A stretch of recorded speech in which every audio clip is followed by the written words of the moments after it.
Transmission कर रहे हैं। ये डी चौक इस्लामाबाद ग्लो एरिया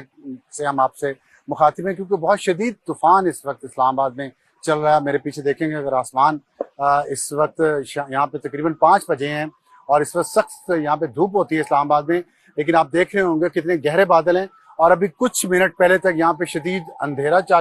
छा चुका था और शदीद यालाबारी हुई है। इस्लामाबाद की तारीख में इतने बड़े ओले नहीं पड़े जितने पिछले 2 घंटों में यहाँ पे पड़े हैं। बहुत ज़्यादा नुकसान हुआ है इस्लामाबाद में लोगों का, गाड़ियों का।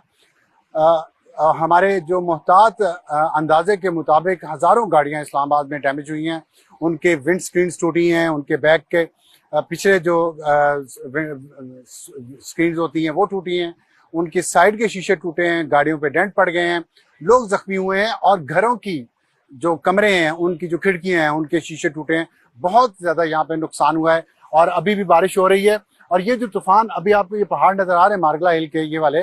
तौसीफ अगर आप दिखा सकें तो ये इस बिल्कुल नज़र नहीं आ रहे थे। यहाँ पे मुसलसल यालाबारी हो रही थी और फिर ये इसके बाद ये सारा तूफान जो अभी आपको शायद थोड़ी सी धूप निकलती नज़र आ रही है, और इसके बाद ये मेरे पीछे मरी की तरफ और जिस तरफ पार्लियामेंट है, रवाने सदर है, यहाँ अभी भी आप देख रहे होंगे कि धुंध है शदीद और बारिश हो रही है, यालाबारी हो रही है। और अगर आप थोड़ा सा राइट को घूमें तो ये तूफान जो है ये सारा इस्लामाबाद की साइड से गुजरता हुआ रावल डैम की तरफ से होता हुआ ये इस वक्त पिंडी तक पहुंच चुका है। और पिंडी के बाद ये जेहलम और चकवाल की तरफ इसका रुख है। आप देख रहे होंगे इंतहाई गहरे बादल हैं इस सारे एरिया में और ये बहुत सख्त धूप थी दोपहर तक और बिल्कुल ऐसी कोई फोरकास्ट नहीं थी, लेकिन अचानक ये शदीद तूफान आया है और अभी भी यहाँ पे हल्की बारिश हो रही है। तूफान कम हो गया इस्लामाबाद में, लेकिन अपने पीछे बहुत ज़्यादा नुकसान छोड़ गया। और ये एक अजीब सा ही फिनोमिना है, एनवायरनमेंट में जो तब्दीलियाँ आ रही हैं पूरी दुनिया में, इस्लामाबाद भी उसका शिकार है। और आज सुबह तकरीबन 4 बजे फजर के वक्त से थोड़ा पहले फजर के वक्त के साथ ही इस्लामाबाद में ज़ल्ज़ले का शदीद झटका महसूस किया गया, जिसकी रेक्टर स्केल पे 4.6 या 4.9 जिसको मेजर किया गया। और 2 दिन पहले एक और इस्लामाबाद में ज़ल्ज़ले का झटका भी महसूस हुआ था। तो आज सुबह ये झटका था और 12 घंटे बाद यहाँ पे ये शदीद तूफान आया है और जिससे बहुत ज़्यादा नुकसान हुआ है लोगों का यहाँ पे, गाड़ियों पर, क्योंकि रश आवर से स्कूलों से छुट्टी हुई थी, सब लोग सड़कों पे थे और बच्चे स्कूलों में जा रहे थे, गाड़ियों में वो जा रहे थे, गाड़ियां सड़कों पे थी और फिर पुलों के नीचे रश लग गया, ट्रैफिक ब्लॉक हो गया। अभी भी आप इस्लामाबाद में, मैं पूरे में घूम के आया हूँ, यहाँ पे दरख्त उखड़ चुके हैं, बहुत सारे दरख्त और बहुत सारे दरख्त, हजारों दरख्तों के पत्ते झड़ गए हैं। इतनी शदीद यालाबारी हुई और वो पत्ते सड़कों पे पड़े हैं और बर्फ के गोले भी सड़कों पे पड़े हैं, जिससे पानी का बहाव भी रुक गया है, गाड़ियां वहां भी फंसी हुई हैं, एक्सीडेंट्स बहुत सारे हुए हैं और लगता है कि शहर का निज़ाम फेल हो चुका है। बहुत सारे इलाकों में बिजली नहीं है इस वक्त और इसके साथ साथ जो यहाँ का जो इंटरनेट बिल्कुल काम नहीं कर रहा। अगर आप बाहर जाएं, आपके मोबाइल फोन पे पहले भी कुछ दिनों से इंटरनेट में प्रॉब्लम थे, लेकिन अभी तो इस तूफान के बाद इंटरनेट बिल्कुल काम नहीं कर रहा और 4G भी काम नहीं कर रहा और बाज़-औक़ात तो सिम टू सिम जो कॉल है वो भी नहीं हो रही। तो देखना है कि किस तरह रिस्पॉन्ड करती है इस इमरजेंसी को जो इस वक्त इस्लामाबाद में है। यहाँ ट्रैफिक बहाल हो रही है, लोग अपने अपने घरों को जा रहे हैं वापस जो फंस गए थे, लेकिन अभी भी सड़कों पे ट्रैफिक उस तरह फ्लो नहीं हुआ जिस तरह पहले था। और यहाँ जितनी भी मार्केट्स हैं और जो गाड़ियाँ पार्क थी और जो गाड़ियाँ सड़कों पे थी, उनमें से अक्सर गाड़ियों के जो विंड स्क्रीन है उनके वो शीशे टूटे हैं, उन पे डेंट पड़े हैं और ये बहुत ही एक रेयर फिनोमिना है जो इस्लामाबाद में हुआ है। तो आपको ये यहाँ से बताने का मकसद सिर्फ ये था कि इस्लामाबाद में सिचुएशन आज एनवायरनमेंट के हवाले से, वेदर के हवाले से बहुत ही एक अजीब सा यहाँ पे माहौल बना है और अब थोड़ा सुकून है। अब बारिश भी कम हो गई है, लेकिन आपने आप तक ये पहुंचाना इतला, क्योंकि यहाँ ओवरसीज पाकिस्तानीज का एक कन्वेंशन हो रहा है और ज़ाहिर हमारा डिजिटल मीडिया ज़्यादातर जो ओवरसीज पाकिस्तानीज हैं वो देखते हैं और उनको ये बताना कि इस्लामाबाद में इस वक्त सिचुएशन क्या चल रही है और यहाँ पे मौसम कैसा है। मौसम ज़ाहिर है थोड़ा बेहतर हो गया है, गर्मी शदीद थी, कल से गर्मी शदीद थी, लेकिन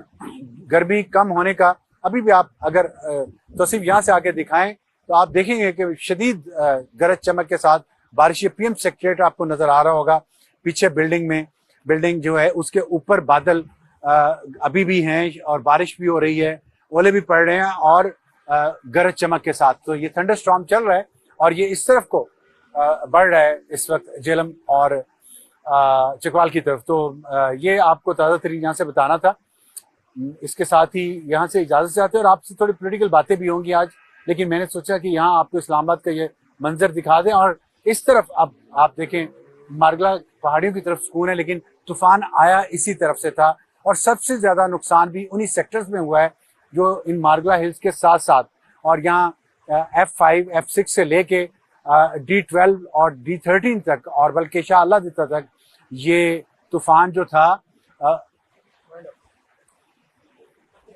ये तूफान जो था यहाँ सैदपुर गांव है और F5 है F6 है जहाँ पे तमाम सरकारी बिल्डिंग्स हैं और गांव हैं साथ छोटे छोटे पहाड़ी मारगला हिल्स के साथ साथ। तो शाह अल्लाह दिता जो है वो आखिरी गांव है इस्लामाबाद की हदूद का, वहां तक बहुत नुकसान हुआ है जो पहाड़ के करीब थे इलाके, लेकिन जो पहाड़ से ज़रा दूर थे वहाँ नुकसान कम है। लेकिन इसके बावजूद भी यहाँ ज़िंदगी बिल्कुल रुक गई थी और अब आहिस्ता आहिस्ता चलना शुरू हुई है, लेकिन सड़कों पे ट्रैफिक इस वक्त भी मुश्किल का शिकार है। और जैसे मैंने आपको बताया कि कुछ एक्सीडेंट्स भी हुए हैं और जिनकी वजह से यहाँ लोग ज़ख्मी भी हुए हैं और जो यालाबारी हुई है उससे भी लोग ज़ख्मी हुए हैं। लेकिन अब शुक्र है कि थोड़ा सा यहाँ पे सुकून हुआ है और उम्मीद है कि ये जो तूफ़ान जिसने इस्लामाबाद को अपनी लपेट में लिया है ये आहिस्ता आहिस्ता कम हो रहा है। इसके एग्जैक्ट नुकसानात कितने हुए हैं, कितनी गाड़ियाँ तबाह हुई हैं, कितने घरों को नुकसान पहुंचा है और जो कच्ची वादियाँ हैं वहाँ पे जो शदीद एक नुकसान पहुंचा है लोगों के, गरीब लोगों के घरों में, इस सब के एस्टिमेट्स आपको थोड़े अरसे में हम सबको पता चलेंगे तो आप तक लेके आएंगे। लेकिन कम से कम इतना है कि अगले कुछ दिनों में इस्लामाबाद में जो गाड़ियों के काम है डेंटिंग एंड पेंटिंग के और यहाँ विंड स्क्रीन जितनी तबाह हुई हैं वो अनप्रेसिडेंटेड है। वो काफ़ी अरसा लगेगा इन चीज़ों को नॉर्मलाइज होते हुए। और देखना ये है कि हुकूमत जो लोकल इंतजामिया है इस्लामाबाद की, डिप्टी कमिश्नर हैं, CDA चेयरमैन हैं, कमिश्नर हैं, वज़ीर दाखिला हैं और प्राइम मिनिस्टर खुद भी यहीं पे हैं, ज़ाहिर है सदर भी यहीं पे हैं, वो कैसे रिस्पॉन्ड करते हैं जो यहाँ पे इतना नुकसान हुआ है लोगों का और इसके लिए क्या किया जा सकता है। तो इन्वायरमेंट पे ज़ाहिर है पूरी दुनिया के लिए एक प्रॉब्लम है और पाकिस्तान उसमें उन ममालिक में से है जहाँ पे इन्वायरमेंट से सबसे ज़्यादा नुकसान होता है। लेकिन हमारा इन्वायरमेंट को नुकसान पहुँचाने में उतना कॉन्ट्रीब्यूशन नहीं है। इस पे एक फंड भी है यूनाइटेड नेशंस का, उसमें पाकिस्तान अपने आप को कैसे पेश कर सकता है कि जल्जले यहाँ पे आ रहे हैं मुसलसल, सैलाब हर गर्मियों में यहाँ पे आते हैं। इस साल बारिशें भी बहुत कम हुई हैं, सर्दियों में बर्फ कम पड़ी है, लेकिन हम देख रहे हैं कि ये जो बहार का मौसम है और वो अचानक खत्म हुआ और बहुत गर्मी आ गई थी, लेकिन उस गर्मी के साथ ही 2 जल्जले आए हैं 3 दिनों में और एक ये आज शदीद जो तूफान आया है इस्लामाबाद में। और मैं पिछले 37 साल से इस्लामाबाद में हूँ, मैंने इतना शदीद यालाबारी का तूफान यहाँ पे नहीं देखा जितना आज था और जितनी गाड़ियों का और लोगों का नुकसान हुआ है, मोटरसाइकिल सवार लोगों का जितना नुकसान हुआ है उसको हम, मेरा ख्याल है कि आप तक शायद सही तस्वीर ना पेश कर सकें। ज़ाहिर एक कुदरती आफत है, अल्लाह ताला से पनाह मांगनी चाहिए कि इस तरह की कुदरती आफात जो आ रही हैं, लेकिन ज़ाहिर है इंसानों का अपने जो इस मौसम को नुकसान पहुंचाने वाले जो काम हैं, जो दरख्तों की कटाई है और जिस तरह गाड़ियों की तादाद बढ़ती जा रही है और दरख्त कम होते जा रहे हैं, ग्रीनरी कम होती जा रही है, तो इस तरह के तूफानों का आना तो एक अब मामूल है। तो ये है लेटेस्ट और इस उम्मीद के साथ, इस दुआ के साथ कि अल्लाह ताला सबको महफूज रखे। पाकिस्तान में भी, अमेरिका में भी बहुत तूफान आया है पिछले कुछ दिनों और पूरी दुनिया ज़ाहिर एनवायरनमेंट से मुतासर है। पाकिस्तान भी उन ममालिक में शामिल है जिसको मौसमी खतरात का बहुत सामना है, लेकिन हमारे पास रिसोर्सेज नहीं है और दरख्तों की कटाई इस्लामाबाद में बहुत ज़्यादा हो चुकी है क्योंकि शहर फैल रहा है, बहुत तेज़ी से फैल रहा है, बगैर किसी प्लानिंग के फैल रहा है। इसमें ज़ाहिर है हुकूमत का रोल अहम